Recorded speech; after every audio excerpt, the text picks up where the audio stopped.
DA সংক্রান্ত আবারও কি গুরুত্বপূর্ণ আপডেট উঠে আসছে। শুধু ডিএ নয়, সপ্তম বেতন কমিশনের দাবি রাজ্য সরকারি কর্মীদের কবে থেকে লাগু করার আর্জি। কি গুরুত্বপূর্ণ আপডেট উঠে আসছে।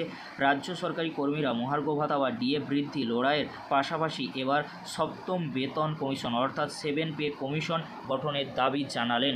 সংগ্রামী যৌথ মঞ্চের পক্ষ থেকে সম্প্রতি এই নতুন দাবি পেশ করা হয়েছে, যা রাজ্য সরকারের ওপর নতুন করে চাপ সৃষ্টি করতে পারে বলে মনে করা হচ্ছে। রাজ্য সরকারি কর্মীদের সংগঠন সংগ্রামী যৌথ মঞ্চ ষষ্ঠ বেতন কমিশনের মেয়াদ শেষ হওয়ার আগেই সপ্তম বেতন কমিশন গঠনের দাবি কিন্তু জানিয়েছে।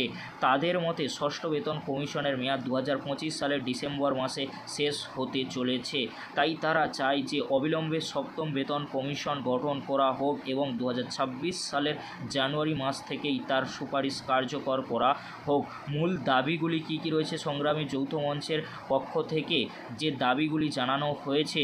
অবিলম্বে সপ্তম বেতন কমিশন গঠন করতে হবে। এই কমিশনকে 2025 সালের ডিসেম্বরের মধ্যে তাদের রিপোর্ট জমা দিতে হবে। কমিশনের সুপারিশগুলি 2026 সালে 1 জানুয়ারি থেকে কার্যকর করতে হবে। যদি কোনো কারণে সপ্তম বেতন কমিশনের রিপোর্ট পেশ করতে দেরি হয় তবে 2026 সালে 1 জানুয়ারি থেকে মূল বেতনের 50% অন্তর্বর্তীকালীন সুরাহ বা আইআর হিসেবে দিতে হবে।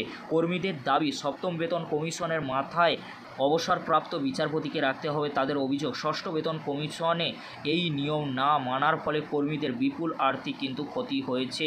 কেন এই উদ্বেগ? কর্মীদের সংগঠনগুলির মতে ষষ্ঠ বেতন কমিশন চালু হতে প্রায় 4 বছর দেরি হয়েছিল। এর ফলে রাজ্য সরকারি কর্মীরা বিপুল আর্থিক ক্ষতির সম্মুখীন কিন্তু হয়েছেন। তাই সপ্তম বেতন কমিশনের ক্ষেত্রে যাতে এমন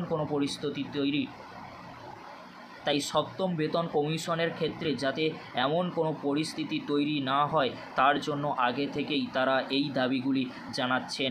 এছাড়াও পঞ্চম বেতন কমিশনের অধীনে বকেয়া মহার্ঘ ভাতা বা ডিএ নিয়ে সুপ্রিম কোর্টের রায় থাকা সত্ত্বেও তা এখনও পর্যন্ত রাজ্য সরকার কার্যকর করেনি বলে অভিযোগ। সরকারের ওপর চাপ কিন্তু বৃদ্ধি হচ্ছে। কেন বলছেন সকলেই? মহার্ঘ ভাতা বা ডিএ লড়াইয়ের পাশাপাশি সপ্তম বেতন কমিশনের এই নতুন দাবি রাজ্য সরকারের ওপর নিঃসন্দেহে চাপ বাড়াবেই। সামনেই লোকসভা নির্বাচন এবং এই পরিস্থিতিতে রাজ্য সরকারি কর্মীদের এই দাবিগুলি সরকারের জন্য একটি নতুন চ্যালেঞ্জ হতে পারে।